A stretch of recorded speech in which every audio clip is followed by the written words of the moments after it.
Hello everyone, welcome back to our YouTube channel CA leader. तो एक लंबे break के बाद आज अपन जीएसटी को फिर से स्टार्ट करेंगे। और अब जो अपना जीएसटी का पोर्शन है उसका मॉड्यूल 1 के इस चैप्टर के बाद सिर्फ दो ही चैप्टर रहेंगे, टाइम ऑफ सप्लाई और वैल्यू ऑफ सप्लाई, जो काफ़ी छोटे छोटे चैप्टर्स है और काफ़ी आसान है। तो उन सबको कंप्लीट करने में आप अपने को इतना ज़्यादा टाइम अब नहीं लगेगा। एग्जाम्सन एक बड़ा चैप्टर है, लेकिन ये चैप्टर आपका बहुत ही ज़्यादा इजी है और इसको मैंने और ज़्यादा इजी बना दिया है। और ये आपका कम से कम 6 मार्क्स का तो कवर करेगा ही इंडिविजुअल एक क्वेश्चन, और इसी के साथ साथ ये आपको 10 से 12 नंबर के लिए देखने को मिल सकता है। अभी जब मई 24 अटेम्प्ट आएगा तो उससे पहले इस चैप्टर से रिलेटेड काफ़ी सारे आपको अमेंडमेंट्स देखने को मिलेंगे। वो अमेंडमेंट्स के पोर्शन से आपको मिनिमम 6 में से आप मान सकते हैं 4 नंबर का आपको सिर्फ क्वेश्चंस उस अमेंडमेंट के अंदर से ही मिल जाएंगे। तो ये चैप्टर बिल्कुल आसान चैप्टर है और मैं मानता हूँ जीएसटी का सबसे आसान चैप्टर है ये। इससे इजी चैप्टर हो ही नहीं सकता, क्योंकि आपको इसमें कुछ करना ही नहीं है, बिल्कुल डायरेक्ट है। और आप इसको सिर्फ 3 से 4 बार रीड करेंगे तब आपके दिमाग में ये कम्प्लीटली बैठ जाएगा, या फिर आप 3 से 4 बार इस वीडियो को देख लेंगे तब भी आपके चैप्टर ये दिमाग में बैठ जाएगा। मैंने इस चैप्टर के निमोनिक्स यूज़ करें और इसको डिफरेंट डिफरेंट सेक्टर में डिवाइड करा है ताकि आपके लिए और ज़्यादा ये आसान हो जाए। मॉड्यूल में काफ़ी ज़्यादा कॉम्प्लिकेट दे रखा है और काफ़ी ज़्यादा अननेसेसरी पार्ट दे रखा है। तो मैं कह सकता हूँ कि जो ये नोट्स हैं इससे बाहर आपको कुछ नहीं देखने को मिलेगा। एक तो ये आपको ये ज़रूर कवर करने, और इसके साथ जो भी मई 24 के अमेंडमेंट्स आएंगे, अमेंडमेंट्स और ये वाले नोट्स, इनके बाद से आपको कुछ देखने को नहीं मिलेगा। इसके अलावा आपको कुछ पढ़ने की ज़रूरत नहीं है। इसके अलावा आपको सिर्फ आईसीआई मॉड्यूल के एग्जाम्पल और क्वेश्चन सॉल्व करने और इलस्ट्रेशन सॉल्व करने हैं। बस ये चैप्टर आपके लिए इतना इनफ है। तो इसमें भी मैंने 3 कैटेगरी डिवाइड कर रखी है। जो रेड पेन से लिखे हुए हैं वो बहुत ही ज़्यादा इंपॉर्टेंट है एग्ज़ाम पॉइंट ऑफ व्यू से। उनको तो आपको रट के जाना है, रटना इन द सेंस उनको बहुत ही ज़्यादा अच्छे से उनका रिवीजन आपको कम से कम 10 से 12 बार रीड करना है। फिर आता है ब्लू पेन से जो लिखा है वो इम्पोर्टेंट पोर्शन है, और जो ब्लैक से लिखा है वो सिर्फ आप मान सकते हो उसको ओनली रीड, या एक बार उसको, एक बार 3 बार आपको सिर्फ उसको रीड करना है। तो चलिए अपना चैप्टर नंबर 5 है ये, इसको अपन स्टार्ट करते हैं। और ये चैप्टर बिल्कुल भी कॉम्प्लिकेट नहीं है, आसान सा चैप्टर है। इसको अच्छे से आपको कवर करना है एग्ज़ाम में, ये आपके लिए बोनस मार्क है। टैक्सेशन जैसे सब्जेक्ट में 6 मार्क्स बहुत ज़्यादा वैल्यू रखते हैं और ये आपको 6 में से 6 दिलाएगा। इसमें आपका एक नंबर भी कट होने का चांस नहीं रहेगा। तो ये चैप्टर का आपको स्पेशल फोकस रखना है। तो चलिए चैप्टर स्टार्ट करते हैं। एग्जाम्शन फ्रॉम जीएसटी चैप्टर का नाम है। तो सबसे पहला एग्जाम्शन से रिलेटेड अपने माइंड में क्वेश्चन आता है कि एग्जाम्शन बेसिकली है क्या। तो एग्जाम्शन ऐसी वो चीज़ है जो भी जीएसटी की जो भी एक्टिविटी होती है जिस पे जीएसटी नहीं लगता है वो आपका हो गया एग्जाम्शन। या फिर जीएसटी लगता है लेकिन bye way of any special notification वो एग्जम्प्ट हो जाता है, यानी उस पर आपको टैक्स देने की ज़रूरत ही नहीं होती, तो वो आपका हो जाता है एग्जाम्शन। अब जैसे आप सीए के पेपर देते हैं तो उसमें आपका कोई पेपर एग्जम्प्ट हो जाता है। एग्जम्प्ट होने का मतलब ये है आपको नेक्स्ट टाइम वो पे ही नहीं करना है, वो मतलब देना ही नहीं है पेपर। तो एग्जाम्शन को आप इस तरह से भी ले सकते हैं। अब आज का जो पहला सेक्टर है health care sector. Health care यानी जो भी अपना हॉस्पिटल्स वगैरह हैं, जो भी government hospital, private hospitals, clinics etcetera, health care centres, ये सारे अपने हॉस्पिटल्स वगैरह में आते हैं, हेल्थ केयर सेक्टर में आते हैं। तो इनसे रिलेटेड गवर्नमेंट जीएसटी के अंदर क्या क्या अपने को एग्जाम्शन प्रिस्क्राइब है वो अपन देखते हैं। तो सबसे पहले अपन देखते हैं हेल्थ केयर सर्विस है क्या। हेल्थ केयर सर्विस या तो क्लिनिकल एस्टेब्लिशमेंट्स हो सकती है, यानी अपन अपना क्लिनिक एस्टेब्लिश कर सकते हैं, कोई भी पैरामेडिक्स ओपन कर सकते हैं, या कोई भी एनी अदर ऑथराइज प्रैक्टिशनर होता है, ये सब लोग अपना हेल्थ केयर के अंदर इंक्लूड होते हैं। हाँ, एक बात और बता दूँ, इसका पीडीएफ जो है मैंने ऑलरेडी टेलीग्राम चैनल पे सेंड कर दिया है, तो आप वहाँ से उसको डाउनलोड कर सकते हैं।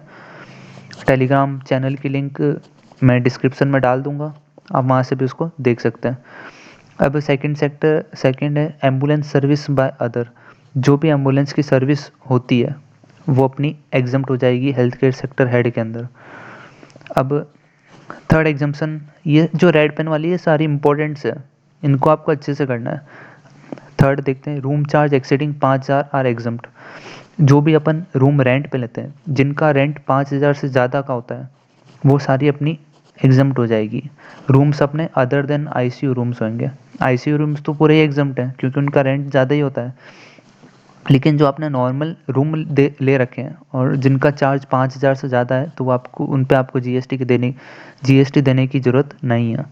फोर्थ अपना service by veterinary clinic for animal and birds. जो भी एनिमल्स के हॉस्पिटल्स होते हैं, बर्ड्स के हॉस्पिटल्स होते हैं, वहाँ की जो भी सर्विसेज रहती है वो सारी आपकी एग्जम्प्ट है। ये चार आपके हेल्थ केयर सेक्टर में काफ़ी ज़्यादा इंपॉर्टेंट है। अब देखते हैं इम्पोर्टेंट, लेकिन अब देखते हैं अपन, ये चार तो थे वेरी इंपॉर्टेंट। अब अपन देखते हैं इंपॉर्टेंट वाला portion. Service provided by professional for rehabilitation therapy counselling at medical institute education and trust.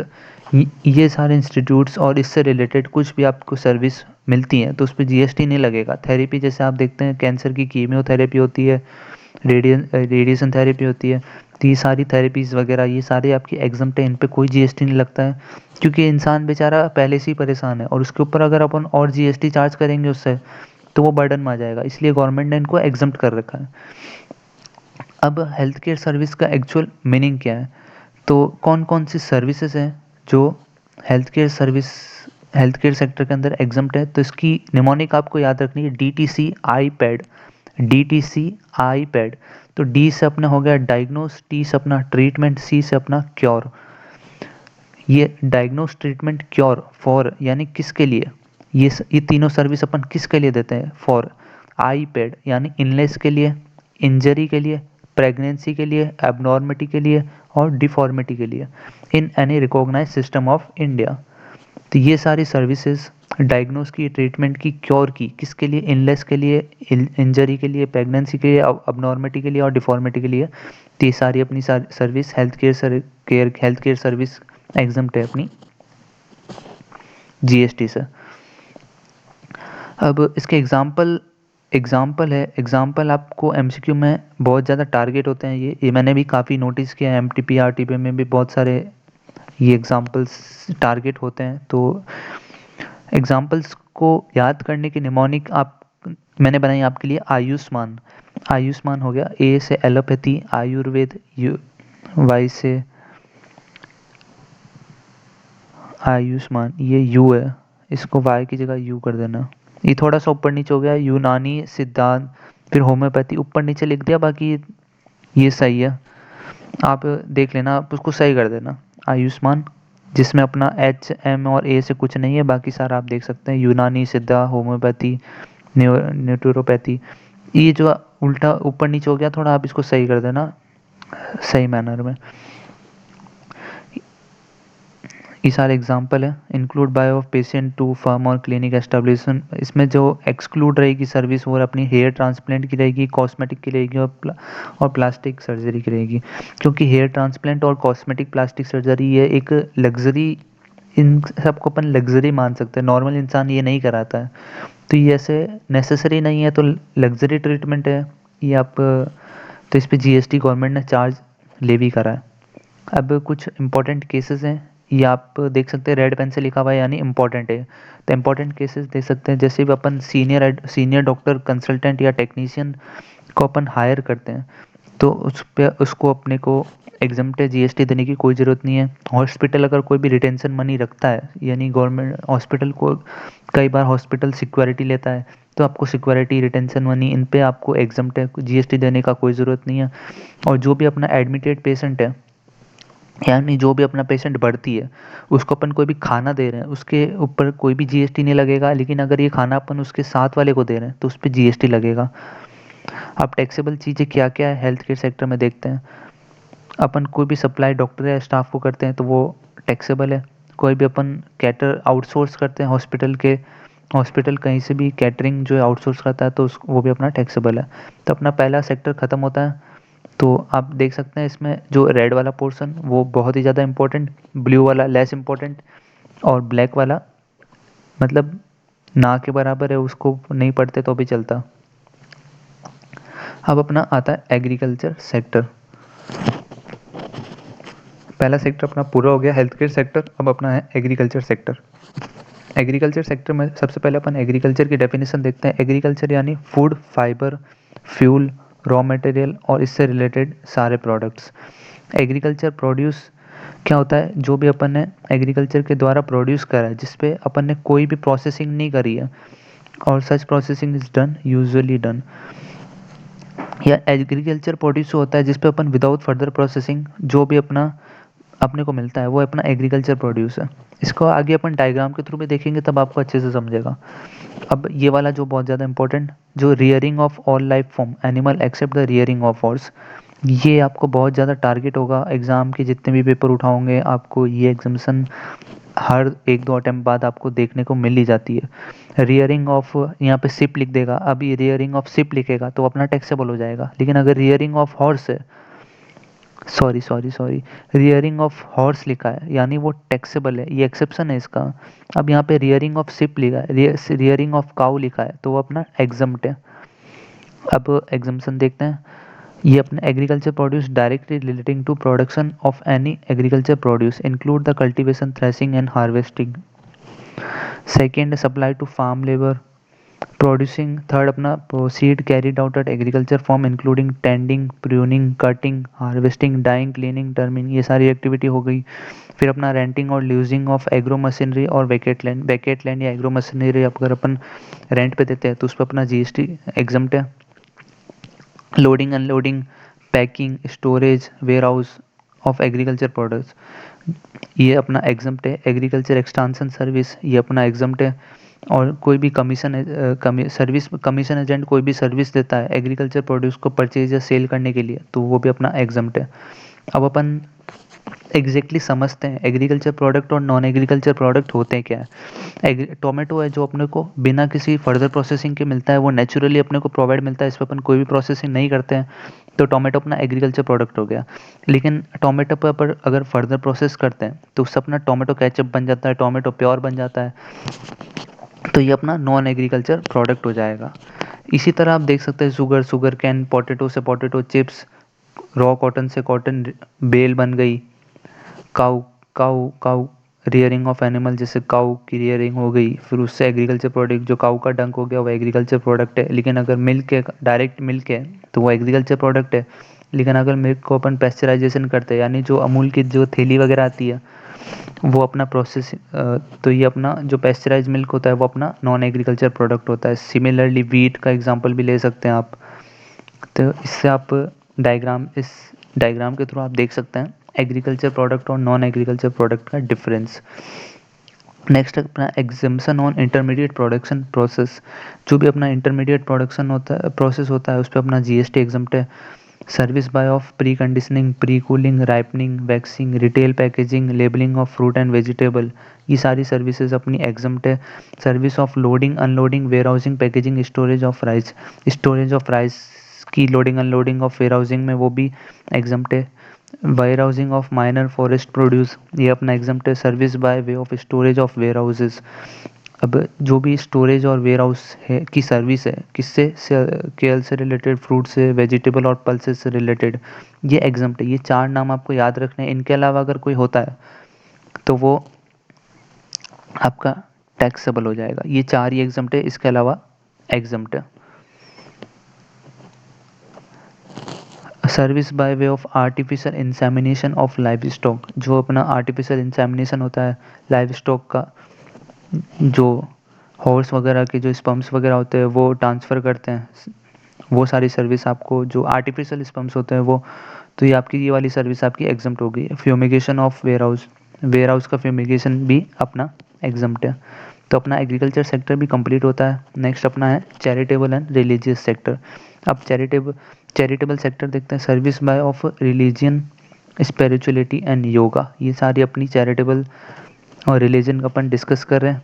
तो सर्विस, कोई भी अपन सर्विस देते हैं रिलीजन के रिलेटेड, स्पिरिचुअलिटी से रिलेटेड या योगा से रिलेटेड, तो वो सारी आपकी डायरेक्टली एग्जम्प्ट हो जाएगी।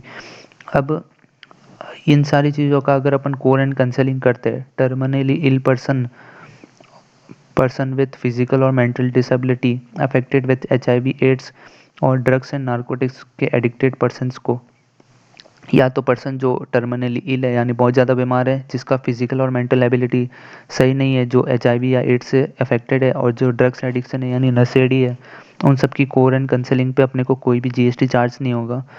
अब पब्लिक अवेयरनेस से रिलेटेड है, जो भी प्रिवेंटिव हेल्थ चेकअप है, फैमिली प्लानिंग है और प्रिवेंशन ऑफ HIV इन्फेक्शन है, तो ये सारे अपने एग्जम्प्ट है। अब प्रिवेंटिंग एनवायरनमेंट को प्रिवेंट करने के यानी water state, forest, wild life, ये सारी एनवायरनमेंट रेंटिंग के लिए अपनी एग्जम्प्ट हो जाएगा।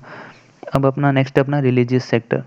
आपको एक मैंने टेबल बना के दिया, इस टेबल में देखना आपको जो भी रूम है, रूम जिनके चार्जेस 1,000 पर डे से ज़्यादा है, ऐसे रूम जिनका रेंट 1,000 पर डे से ज़्यादा है, उस पर अपना GST लगेगा, और 1,000 से कम वाले पे अपना GST नहीं लगेगा। कोई भी कम्युनिटी हॉल, कल्याण मंडपम, मैरिज हॉल और ओपन एरिया जिनका रेंट 10,000 पर डे से ज़्यादा है, उन पे आपका GST लगेगा, उससे कम वाले पे GST नहीं लगेगा, वो एग्जम्प्ट हो जाएगा।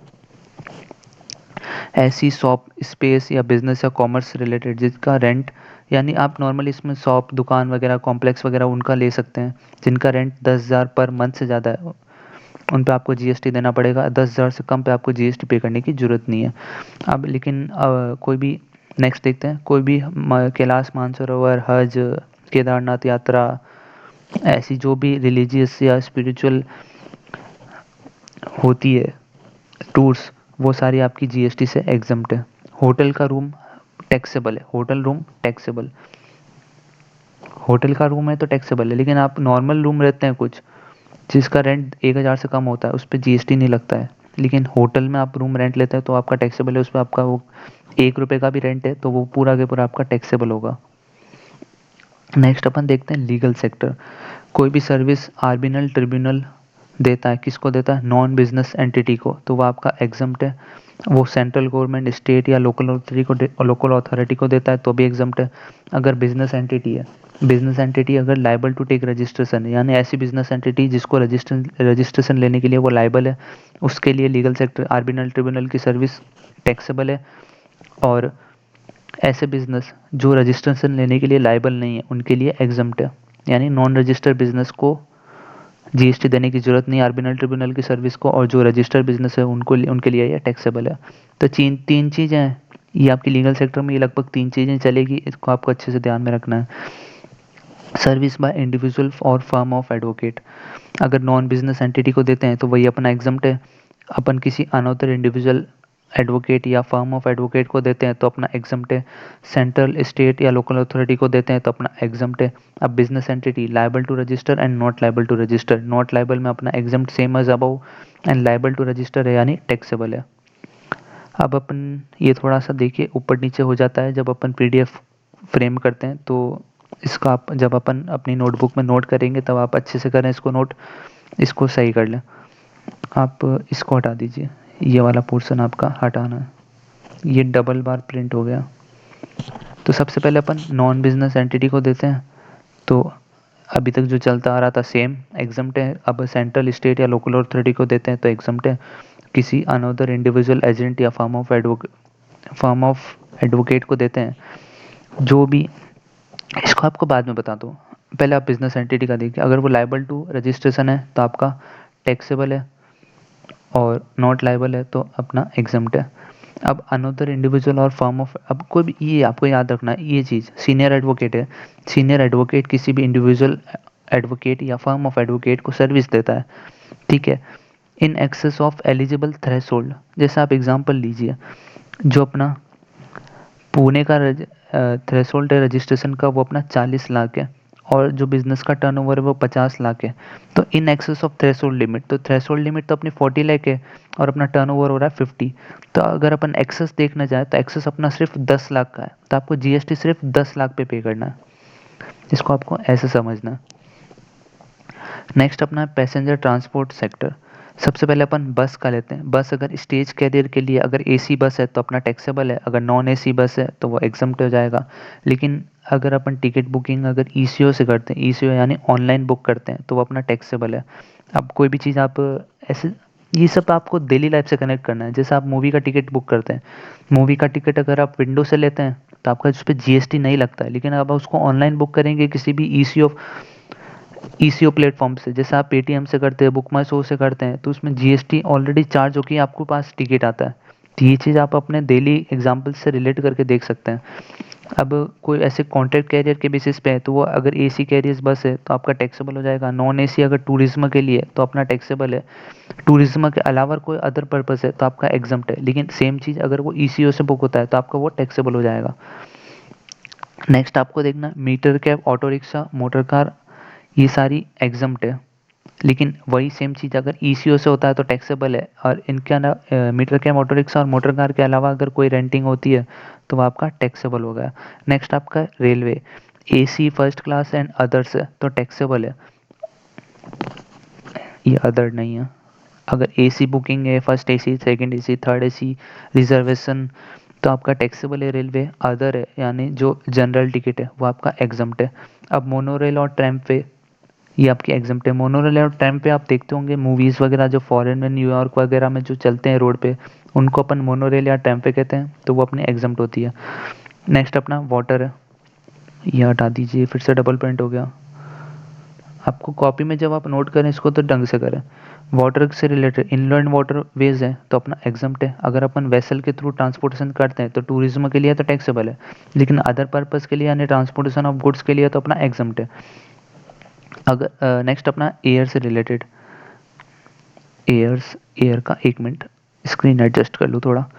एयर से रिलेटेड, ठीक है, अगर एयर अपन इकोनॉमी क्लास में करते हैं तो अपना एग्जम्प्ट है। लेकिन एम्बार्किंग और टर्मिनेटिंग फ्रॉम, या तो अपनी एयर जो एरोप्लेन है वो एम्बार्किंग और टर्मिनेटिंग, या तो एम्बार्किंग या टर्मिनेट हो रही कहाँ से, अरुणाचल प्रदेश, आसाम से, मणिपुर, मेघालय, मिजोरम, मणिपुर, नागालैंड, सिक्किम, त्रिपुरा, या फिर बैकडोगरा जो वेस्ट बंगाल में है, यहाँ से अगर आपका टर्मिनेटिंग होता है एरोप्लेन तो आपको एग्जम्प्ट है।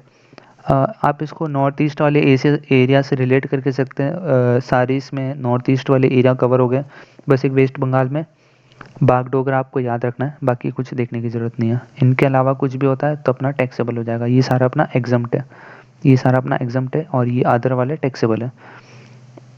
ये देखिए एग्जम्प्ट। अब पैसेंजर गुड्स सेक्टर में देखते हैं। सबसे पहले रोड का हो गया। रोड में अपना जीटी है, जीटी अपना टैक्सेबल है रिवर्स चार्ज के अंदर, और अदर कोई भी सर्विस है रोड पे तो अपना एग्जम्प्ट है। रेलवे अपना फुली टैक्सेबल है।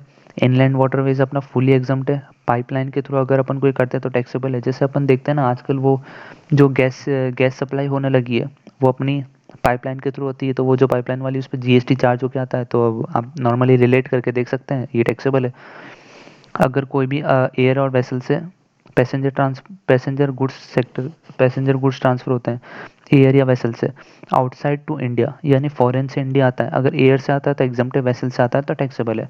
इंडिया से इंडिया में जाता है तो टैक्सेबल है। इंडिया से आउटसाइड जाता है, एक्सपोर्ट होता है, तो अपना एग्जम्प्ट है। अब देखिए फॉर ऐसे जीटीए में, जीटीए टैक्सेबल है, लेकिन जीटीए के कुछ एक्सेप्शन है। ये फॉलोइंग गुड्स हैं जो एग्जम्प्ट है, इनकी सप्लाई करने पे अपने को जीटीए से करते हैं तो अपने को एग्जम्पशन है और अपने को जीएसटी देने की कोई ज़रूरत नहीं है। इसकी निमोनिक आपकी है doctor Mona. Doctor Mona, D से अपना डिफेंस और military military equipments.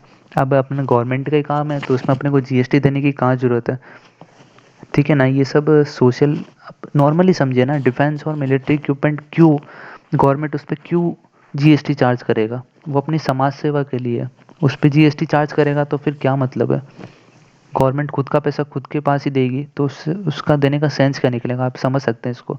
Relief material for victim, milk, salt, food grain, flour, pulses, rice, इन पे आपका जीएसटी नहीं लगेगा अगर ये जीटीए के थ्रू सर्विस सप्लाई होता है। ऑर्गेनिक मैन्योर पे भी जीएसटी नहीं लगेगा। न्यूज़पेपर, मैगजीन्स और एग्रीकल्चर प्रोड्यूस, इन पे आपका जीएसटी एग्जम्प्ट है। रेजिडेंशियल ड्वेलिंग का पूरा प्रोविज़न अपन ने चैप्टर 3 में डिस्कस कर चुके हैं ऑलरेडी, तो यहाँ पे आपको देखने की कोई ज़रूरत नहीं है। आपको क्यूक रिकॉल के लिए बता दूँ, रेजिडेंशियल ड्वेलिंग टैक्सेबल है रिवर्स चार्ज के अंदर। और वो सोल प्रोप्राइटर वाला जो अपना एक सर्कुलर क्लैरिफिकेशन आया था वो भी आपको ध्यान रखना है, अमेंडमेंट आया था वो भी, तो वो आपको ध्यान में रखना है। नेक्स्ट अपना ये अमेंडमेंट के थ्रू आया, ये भी कोई भी अपन ट्रांजेक्शन करते हैं 2000 तक का, किससे, debit card, credit card, Bhim पे, यूपीआई वगैरह, पेटीएम वगैरह सब कुछ पे, तो अपन नॉर्मल लाइफ से रिलेट करते हैं 2000 तक अपना कोई जीएसटी नहीं, 2000 से ऊपर का ट्रांजेक्शन होती है अपना जीएसटी चार्ज होता है, हो जाता है। नेक्स्ट अपना education sector, transportation of student, faculty, staff, किसको करते हैं अपन, transportation of student, faculty, staff, catering, security, cleaning और हाउसकीपिंग, ये सारी अपन सर्विस अगर अपन प्री स्कूल या हाई स्कूल को देते हैं तो भी एग्जाम्प्ट है। अगर ये सारी सर्विस अगर अपन कॉलेज को दे दें तो टैक्सेबल है, या फिर कोई अदर यूनिवर्सिटी को दे तो टैक्सेबल है, सिर्फ स्कूल से और प्री स्कूल और हाई स्कूल के लिए एग्जाम्प्ट है। नेक्स्ट अपना है supply of online education journal to किसको, स्टूडेंट्स ऑफ कॉलेज, अगर ये अपन स्कूल वाले को दे दें, किसी अदर अदर प्रोफेशनल को दे दें, डॉक्टर को, सीए को, तो अपना टैक्सेबल है। कॉलेज के स्टूडेंट्स के लिए एग्जाम्प्ट है सिर्फ। नेक्स्ट अपना एंटरटेनमेंट सेक्टर, सर्विस जैसे फोक और क्लासिकल डांस, म्यूजिक, थिएटर में अगर अपन देते हैं वो वाली सर्विस अपनी एंटरटेनमेंट सेक्टर में इंक्लूड होती है, जिसका कंसिडरेशन अगर अप टू 150 1,50,000 तक है तो अपना तो एग्जाम्प्ट है, 1,50,000 से ज़्यादा होती वो अपना टैक्सेबल हो जाएगा, ये फोक, क्लासिकल और म्यूजिक, डांस ये होने पे भी। इसका एक्सेप्शन ब्रांड एम्बेसडर, इसका एक्सेप्शन है।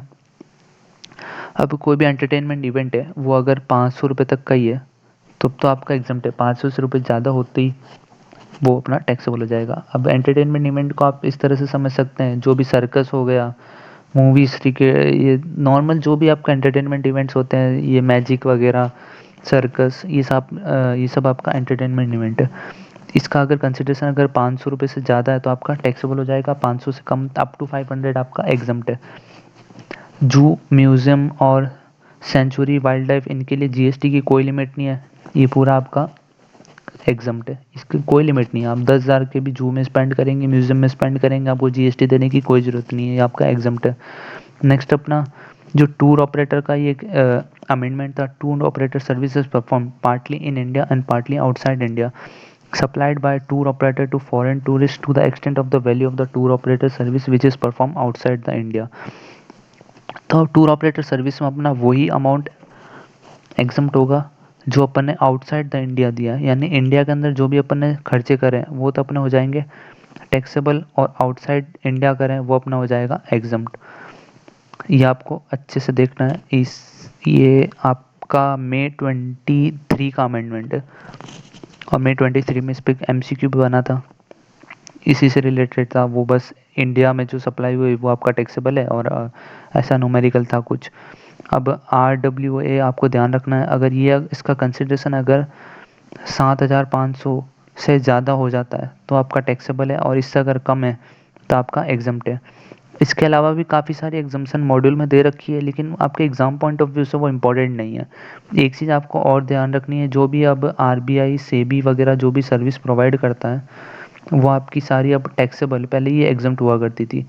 अब जब जीएसटी के अमेंडमेंट्स आएंगे, मैं अमेंडमेंट्स की वीडियो में डालूंगा, और भी अगर मुझे कुछ लगेगा कुछ इंपॉर्टेंट अमेंडमेंट छूट गया, टॉपिक या कुछ भी एग्जाम्पशन अगर छूट गई है तो उसको मैं अमेंडमेंट वाली वीडियो में ज़रूर से कवर करूँगा, और जो मुझे लगेगा यहाँ ये एग्ज़ाम पॉइंट ऑफ के लिए इम्पोर्टेंट है तो उसको मैं ज़रूर से कवर करूँगा। अब हमारा टेलीग्राम चैनल जो है वो आपको ज्वाइन करना है, उस पर जो काफ़ी बच्चों ने ज्वाइन कर चुके हैं वो, उसमें आपको डेली एमसीक्यू देखने को मिलते हैं, तो वो आपके लिए बहुत ज़्यादा बेनिफिशियल है। एग्ज़ाम आप जैसे भी जानते हैं तो आपका 30% एमसीक्यू हो गए हैं सारे पेपर न्यू स्कीम के अंदर, तो एमसीक्यू आपका बहुत ज़्यादा इंपॉर्टेंट रोल प्ले करता है पास होने के लिए, तो आपको वो चैनल ज़रूर से ज्वाइन करना है। इसकी लिंक मैं आपको डिस्क्रिप्शन में डाल दूँगा। तो चलिए, थैंक यू, वीडियो को एंड करते हैं।